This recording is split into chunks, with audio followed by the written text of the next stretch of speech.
Brittney Griner is coming home. Plus, Alyssa Ustby talks UNC women's basketball.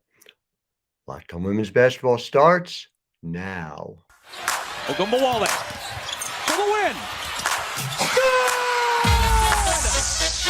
You are Locked On Women's Basketball, your daily podcast on women's basketball.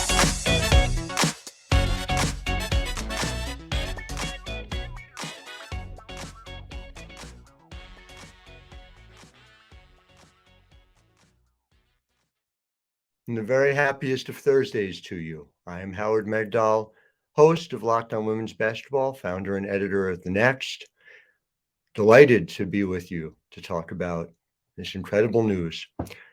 We're already covering, of course, in great depth over at thenexthoops.com.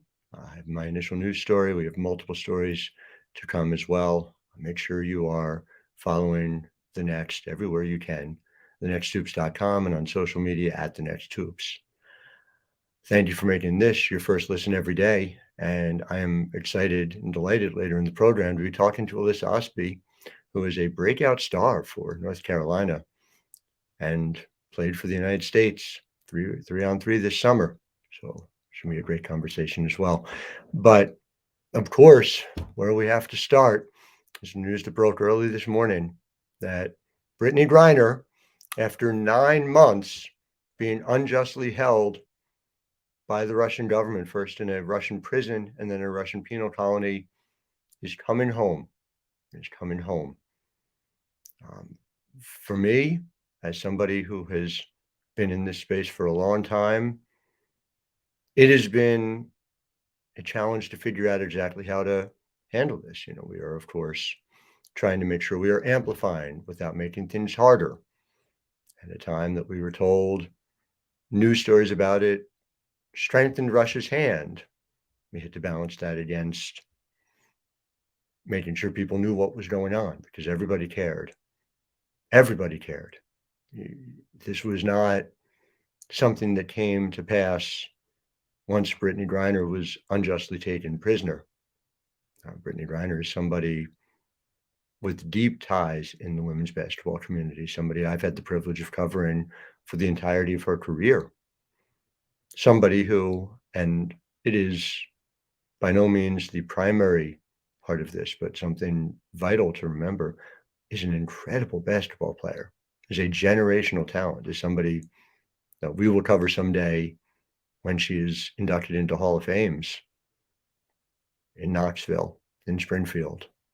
That kind of player, and a person who would meet you and would want to give you a hug. This is just who she was, somebody with a tremendous amount of love in her heart.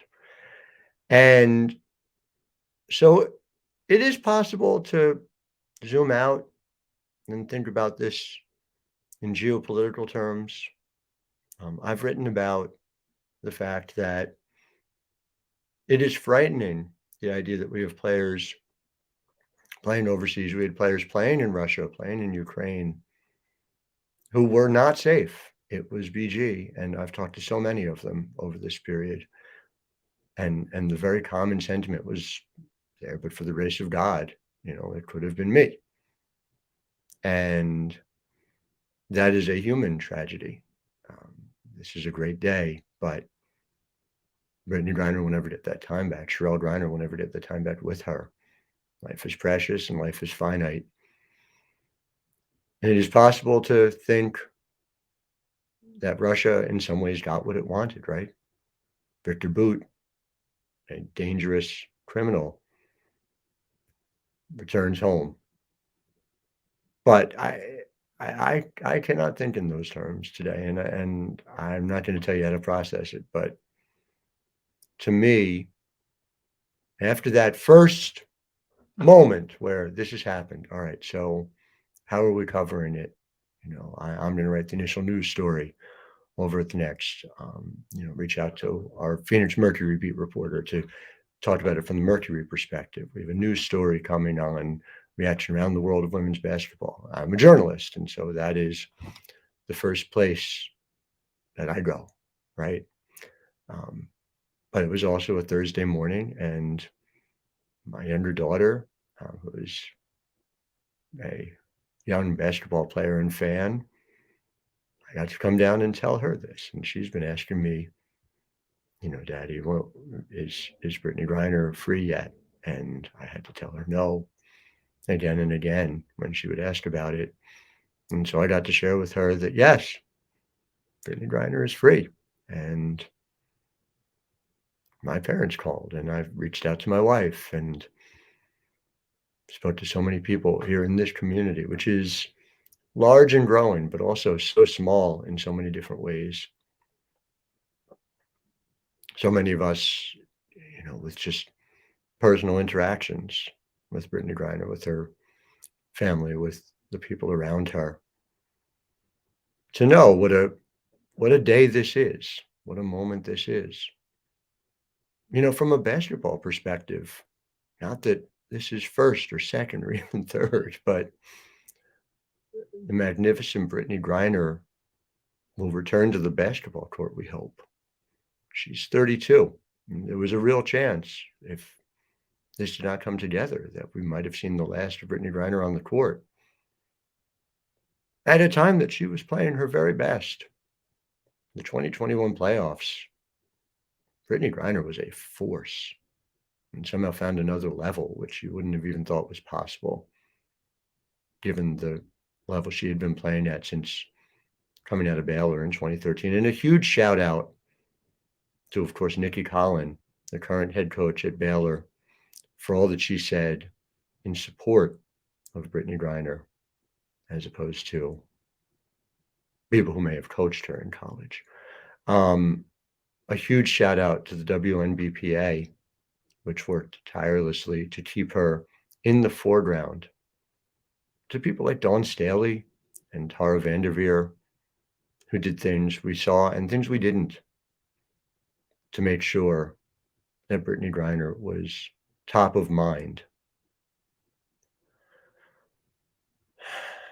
It is a sad day for Paul Whelan, to be sure, and anyone who is unjustly held. I have so much respect for Sherelle Griner using that moment this morning with President Biden to speak out on behalf of Paul. What an incredible thing for Paul's family to issue a statement as they did, saying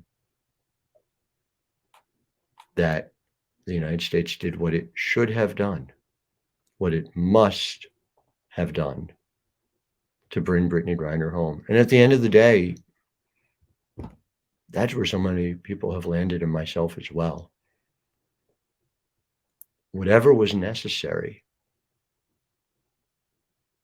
to bring Brittney Griner home needed to happen. And it did. And it's happened. And Brittney Griner is going to be home with her family and able to heal and resume the life that was unjustly interrupted. In due time, I'm sure we'll hear more. In due time, we'll talk to her, right? Maybe, I don't make any assumptions, but I certainly hope, for so many reasons, because she shouldn't have it taken away from her, because it is a delight to all of us when she is on the court that we get to see her back. We get to see her pick up a basketball again. We get to be in the arena when there's a tip-off, and Brittney Griner is not a cause, and Brittney Griner is not a reason for sadness, but instead we see her at center court for an opening tip, doing what she was made to do, which is to play basketball and to be a human. So it's a wonderful day. My older daughter, when I pick her up from school today, I get to tell her Brittney Griner is free. I get to say that. We all get to say it today and every day forward. So this is a wonderful day for women's basketball. Is a wonderful day for humans. And I am overjoyed. We'll continue to cover it because that is what we do. But we are also people. And so I am exceptionally excited to tell you that Brittney Griner is free. I'm Howard Megdal, and this is Locked On Women's Basketball. Locked On Women's Basketball is brought to you by LinkedIn Jobs. These days, every potential new hire can feel like a high-stakes wager for your small business. I'm a small business owner. I know it well. You want to be 100% certain that you have access to the best qualified job candidates available. That's why you have to check out LinkedIn Jobs. LinkedIn Jobs helps find the right people for your team faster and for free. I know for us over at the Next, it is so important not just that you find somebody who is able to do the work, but somebody who fits in to the culture that we are building at thenexthoops.com. So I know it all too well. So you go ahead, add your job, and then the purple hiring frame to your LinkedIn profile to spread the word that you're hiring. Simple tools like screening questions make it easy to focus on candidates with just the right skills and experience so you can quickly prioritize who you'd like to interview and hire. LinkedIn Jobs helps you find the qualified candidates you want to talk to faster. Post your job for free at linkedin.com/lockedonnba. That's linkedin.com/LOCKEDONNBA to post your job for free. Terms and conditions apply. Thank you for making Locked On Women's Basketball your first listen today. Now make your second listen Game to Game NBA. Every moment, every top performance, every result. Locked On Game to Game covers every game from across the NBA with local analysis that only Locked On can deliver. Follow Game to Game on Locked On NBA, available on the Odyssey app, YouTube, and wherever you get podcasts. So I am joined by Alyssa Ustby, who is a fascinating player, a critical part of the North Carolina basketball renaissance. And Alyssa, before we get into what I'm afraid is going to be my deep basketball nerddom, because I definitely have some stats I need to go over with you and about your breakout season, even among what's been an excellent career. I just want to start with obviously what the entire women's basketball world is talking about, and really the world at large, and that is Brittney Griner's release. And if you could just take me through kind of what your feelings were when you heard about it and what that experience was like here Thursday morning. Yeah, I would just say that I'm excited for Brittney and her family. That is huge, and for the rest of the basketball community, because as we've saw, and if you watch a lot of women's basketball, you could have seen a lot of people supporting Brittney Griner during their own basketball games, and I thought that was a very special moment. So excited for her. It's wonderful to see, and I'm delighted. And of course, she plays in a league I will be covering you in a matter of when, not if, as far as I'm concerned, which is the WNBA. And the ways in which you are getting there are fascinating. So, speaking of America, you represented the U.S. this summer in 3-on-3 play. It makes a lot of sense, obviously, given your game. But I guess I wonder, sort of in reverse, how you feel like playing on 3-on-3 has impacted your game coming back to be playing, obviously the more traditional 5-on-5 here at North Carolina since the summer. Yeah, that's a great question. I think the biggest thing that helped translate from 3-on-3 to 5-on-5 was just the ability to, well, I'll start with 3-on-3 is a very fast-paced game, and it's much different than 5-on-5. So your reads off of defenders and working within your own team has to be a lot quicker, especially because the shot clock is only 12 seconds in that league. So you're really kind of just making the quickest decisions you can. So I think that helped develop my basketball IQ a little more because now as I go to 5-on-5, there's a 30-second shot clock and it's so slowed down. So I feel like I can see some things before they happen now, and I can kind of scheme a little bit more. So I think that was the biggest thing that I kind of took away from that experience. So let's just give our listeners a sense of this as to why I'm saying it's when, not if. You are 6'1". You have WNBA size. You have the ability to guard 2, 3, 4, right on up the line. But the numbers that I am particularly excited about are twofold. One is the flexibility that you bring to your game. There's that stat stocks, which is steals and blocks. You are at a 2.5 steal percentage and a 5% block percentage. Being able to put that combination together obviously is so vital to this UNC defense, which is elite. When you are thinking about your role on this team, do you think of yourself as a rim protector first, or somebody who's getting into passing lanes first as sort of your primary responsibility?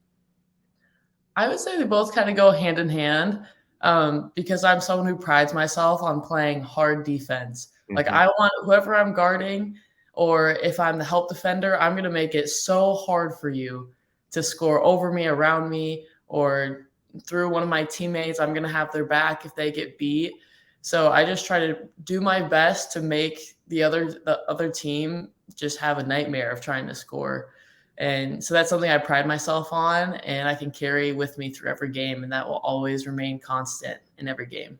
I mean, I say it about a lot of prospects, and you are significant in this respect, right? It's your offense is going to be a necessary entry point to get you into the league, but your defense and frankly your rebounding is going to get you there as well. Again, you are not center sized, but you are putting up center sized rebounding totals. Your percentages, and at both ends of the floor, you're double digits in terms of offensive rebounding percentage. Are comfortably among the elite on the defensive boards as well.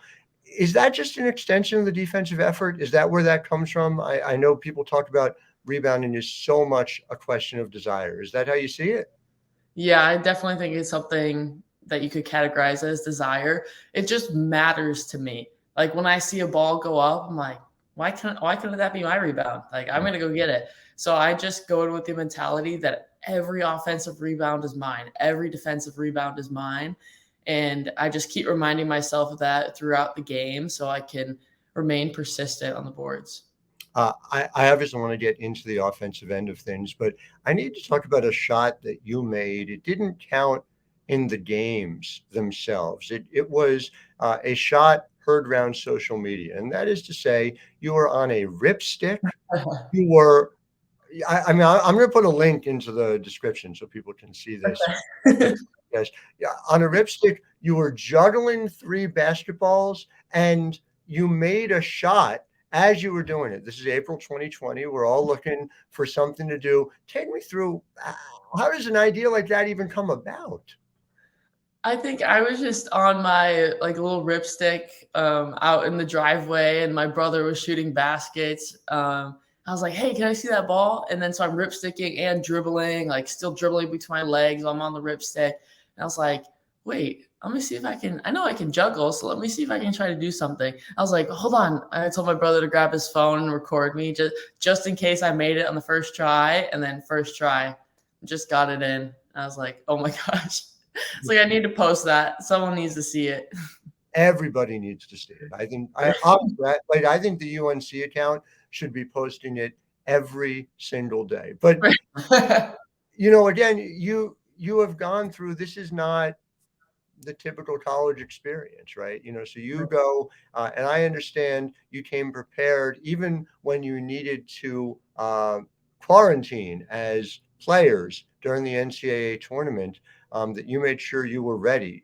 Can you kind of take me through, take us all through, what that felt like, how you prepared, and just what that experience was like playing in an NCAA tournament that we all hope is unlike any other there'll ever be again. Right. Well, I think that preparedness started before I got to college. So during quarantine, I really took a step back and realized the opportunity that I had in front of me. I had Zoom school from about Zoom high school from 7 a.m. to we ended about 2 o'clock. Mm-hmm. So I would get up and work out by myself in my garage. I'd always get up at 5:30, and I would do a workout and just try to mimic what I knew I would need to do at the college level. And then after school was over, I would get out of the garage, do some ball handling drills, and then I would work out again, see if I could just prepare my body as much as I could for college so I could hit the ground running. And so I'm really proud of myself for my consistent effort throughout quarantine and staying motivated in that sense. And so I'm really grateful that I did that, because that allowed me to kind of come into college feeling really confident in myself. So then as we get into the tournament, I think that preparedness just came from within my team. We were all really motivated despite the pandemic and, not having like classmates, not being able to see anybody really except for our own team for so long. But again, we just took that challenge head on and we said, we're going to make the most of this year. We all knew we were granted an extra COVID year. So we're like, why not give it our all and see what happens? It's been fascinating to see the way this program continues to rise. I think it's worth noting for our listeners, you come from essentially Big Ten country. You come from Rochester, Minnesota. And is there something in the water where there are so many elite basketball players? Mara Braun's doing crazy things at U of M, obviously Paige, right on down, Monica Zanano and what she's doing at Iowa. What is it about Minnesota that produces so many great women's basketball players, do you think? I think maybe a couple things. I think one, a lot of us kind of run in the same circle, and we've trained with the same trainers. We play against each other in AU, and then you see the same girls in your high school games, and that that competitive atmosphere has developed over a lot of years. And I definitely think that group of girls that I was growing up with a couple years older and younger, we were just really optimistic about the future and kind of just believed in ourselves that we could do anything. And I would just say that it's coincidence from there, maybe, but it's pretty cool. But it makes sense when the pipeline of talent, the funnel at the top is wider and more people have more opportunities and the competition is so high, it tends to lead to those types of results. No, it's really interesting. And in the same story, there are so many players from your home state I get to cover for many years to come, which I am very excited about. And then you did make that choice that you come to UNC. You had the option, I know, of playing multiple sports too, out of high school, whether it was soccer, whether it was softball. Take me through kind of what it was that made UNC the choice. And I'm curious, UNC obviously has a soccer legacy as well that's significant. Did you think about soccer as a pathway for yourself as well? This was a really hard decision for me because I grew up and I played those three sports, basketball, soccer, and softball, all the way through my senior year, even though I was already committed to a school where some people are like, oh, I don't want to play this other sport anymore because I don't want to get injured, which I totally support. But for me, it was all about having fun. And that has kind of just been my motto for so long. So I was really heartbroken at the same as I was super excited when I committed for basketball because I knew how much soccer and softball both meant to me. So like coming to a school like UNC, I'm watching the soccer team in the national championship the other night. And then I've gone to dozens of softball games already because it just feels like home to me when I'm watching those other sports as well. But then in my choice with UNC, I knew that coming to this school specifically, I would be surrounded by people and put in an environment where athletics matter and school matters. And so I felt like I'm going to be a product of my environment. So I wanted to make sure I was in the best environment I could possibly find. And this was just the best fit for me. And it has allowed me to grow in so many ways. So I would never change my decision. And we won't talk about the very end of that game, the national championship college cup game. Suffice it to say, had you been on the soccer team, I believe it would have been. Who's thank you. Too nice. No one can say otherwise, right? So I do want to point out also that at the spring football game, you won the women's punt, pass, and kick competition with a 35-yard field goal. I have spoken to Carly Lloyd about this. Carly Lloyd, of course, went viral for a field goal that she made as well. And even, there was some interest on the NFL side. Have you thought of doing, let us say something similar to what happened down at Vanderbilt? Have you thought about going out for the football team and giving that a shot?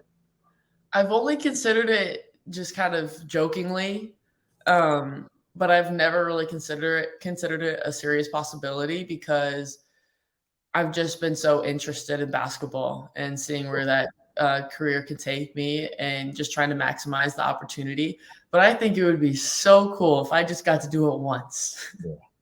Yeah, I would love to see it. Yeah, and seeing Sarah Fuller kick that extra point was great, but seeing you kick a field goal would take it to the next level, I think, as well. So yeah, to put me on the list of hoping for that as well. Right. But I do want to get back to your basketball skills as well. And I know you played all 5 positions in high school, which I'm sure helps with your versatility. But there's a bread and butter part of this, which is, all right, can you finish at the rim? Can you finish at the rim with efficiency? So if you'll forgive me a little bit of the basketball nerddom, you were at 58% at the rim last year. This is by CBB Analytics, which is just an incredible site for people who obsess about this stuff like I do. And you took 35.5% of your shots at the rim. Okay, well, let's fast forward to this year. You are at 74.4% at the rim so far. And almost as important, 43.4% of your shots are coming at the rim. So now take me through to the other side. How does that happen? Are you working in the weight room to get stronger? Is it a question of where you're finishing? Is it a question of what Courtney is scheming for you? You know, how does that come about? Because it's obviously a huge jump. Yeah, I think it starts in the weight room. I think my strength and my motor has been something I can rely on. Just because I can post up smaller defenders, I can post up defenders that are my size, and I would just as much as those 2 sizes defenders, I would love to post up someone bigger than me because I can just use my different skills in that sense, whether it's my just like my ability to get around a defender and such. So it definitely starts in the weight room, and UNC has done a great job of providing that, just like our weightlifting programs, because we all have a program that's specified to ourselves and to our needs. And I've always lifted growing up. I think I started weightlifting in 7th grade. So it's been a long time coming with that. So definitely something I rely on. And then in terms of scheming, I just tell myself to never settle. And that's what my coach reiterates as well, is if you have a outside shot and it's like a little contested, why not try to get to the rim? Because you're either going to get a layup or going to get fouled. So that's kind of been my mindset in that sense. But in the driveway, I've always played against my brothers, and we're always like kind of closer to the basket because it's always pretty windy or it's raining outside. So we just kind of stick pretty close to the basket. So I think I also just have a knack for scoring right around the rim. You mean to tell me the Minnesota outdoor weather isn't always friendly for a basketball game? No, I mean, the winter, we'll play in the little snow and ice, but yeah, weather's not too bad. It's a little kinder in Chapel Hill, I'm sure, in terms of being able to be outdoors. Well, the last thing before I let you go, because I love this little detail that was shared with us, from your SID extraordinaire, and that is Dana Gellin, just to be clear. You came in a class and you were one of 5 freshmen, and the consensus had you as the lowest rated of the 5. I understand you put that on a whiteboard and use that as motivation. Tell me why, and take me through what you currently have on your whiteboard as the thing that's driving you right now. Yeah, so I think that whiteboard idea and not being ranked the highest or really very high at all was a great motivation for me, because it just gave me a reason to keep working harder. And as long as I got better a little bit every day, I knew that would get me to where I wanted to be. Currently, right now, my whiteboard, I'm trying to think what is on there. There's a couple stats on there that I'm trying to improve from last season. There's a couple like comments from like other like in-conference coaches that have made statements about me and my game that are also very motivating to me. So I'm looking for things to just keep adding to that whiteboard. And I read it about every morning, and it just gets me fired up for the day. Wow. Alyssa, whatever you are putting on that whiteboard, it is sure working. So very excited about all that you have done and what is ahead. I do want to tell our listeners that, first of all, thank you for making Locked On Women's Basketball your first listen every day. As you know, we are 6 days a week on women's basketball, and our team at thenexthoops.com has over 100 reported pieces about women's basketball every single day. So you check us out, thenexthoops.com. For your second listen, make sure you check out Locked On Sports Today. From the games that matter to the most and biggest stories in sports, go beyond the scoreboard and behind the scenes with local experts and insights only Locked On can provide. Locked On Sports Today, available on this app, YouTube, and wherever you get your podcasts. And Alyssa, I am very much looking forward to the year ahead, to see what UNC does on the court, to see what you are doing in all these realms. I guess if I could leave you with one final question, it would be if you could pick that single stat, and I'm curious, maybe it's one of the ones on the whiteboard, but that single stat that says to you, I have gotten to where I want to be by the end of the season, what would it be? I don't know if it would be a particular stat, but it would be the success of our team. Mm-hmm. I would love to see and be a part of an Elite Eight and a Final Four run. That would be the biggest measure of success for me. But obviously, I know that there's personal goals that I would like to reach along the way that are in coalition or in correlation with our team. Mm-hmm. I would just say, just like shooting percentage overall, I think my shot selection is really important. And that's something that I watch film on with my coaches and just trying to be effective as possible to put myself in a good position to help our team win. Well, clearly it's working. You are part of a team that's 5th in the nation in block rate, 7th in the nation in turnover rate, which is to say you guys take care of the ball as well as anybody. Mm-hmm. And you look at among the players with at least 20 minutes per game, you're at 58% from 2 and 53.5% overall. So, well, man, if that gets even better, look out, everybody. So, Alyssa, thank you for your time. Thank you to our listeners. We will be back with you tomorrow. Natalie Heavern will be hosting. And of course, we will have the WNBA draft show on Saturday as well. Until then, I am Howard Megdal, wishing you a wonderful day. And once more, Brittney Griner is free. Ogunbowale for the win. Good! You are Locked On Women's Basketball, your daily podcast on women's basketball.